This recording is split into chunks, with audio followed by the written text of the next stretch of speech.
টাঙ্গুয়ার হাওরে হাউসবোটের সংখ্যা নিয়ন্ত্রণের দাবি। বিপর্যয়ের হাত থেকে টাঙ্গুয়ার হাওরকে বাঁচাতে হাউসবোটের সংখ্যা নিয়ন্ত্রণ ও কর্তৃপক্ষের আরোপিত শর্ত মেনে পরিচালনা করা সহ ৬ দফা দাবি জানিয়েছেন হাওর অঞ্চলবাসীরা। বুধবার জাতীয় প্রেস ক্লাবের সামনে আয়োজিত এক মানববন্ধন থেকে এসব দাবি জানানো হয়। হাওর অঞ্চলবাসীর অন্যান্য দাবিগুলো হলো ব্যবহৃত পলিথিন, প্লাস্টিক, বোতল প্রভৃতি পর্যটন ব্যবসায়ীদের উদ্যোগে সংগ্রহ করে সরকার নির্ধারিত স্থানে ফেলতে হবে বা সেগুলো রিসাইকেল করতে হবে। অনতিবিলম্বে সরকারি উদ্যোগে টাঙ্গুয়ার হাওরে সুনির্দিষ্ট দায়দায়িত্ব সহ পরিবেশ বান্ধব ব্যবস্থাপনার নীতিমালা প্রকাশ ও প্রচার করতে হবে।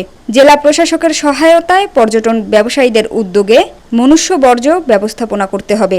মানুষের চলাচল, অবস্থান, শব্দ, আলো প্রভৃতি যাতে পাখি, মাছ ও অন্যান্য জলজ প্রাণীর ক্ষতি না করে সেরূপ ব্যবস্থা গ্রহণ করতে হবে।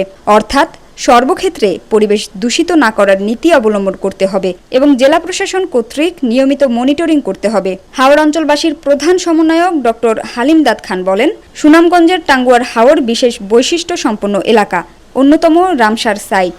সেখানে অবাধে পাখি উড়ে বেড়ায়, মাছেরা সাঁতার কাটে নির্বিঘ্নে।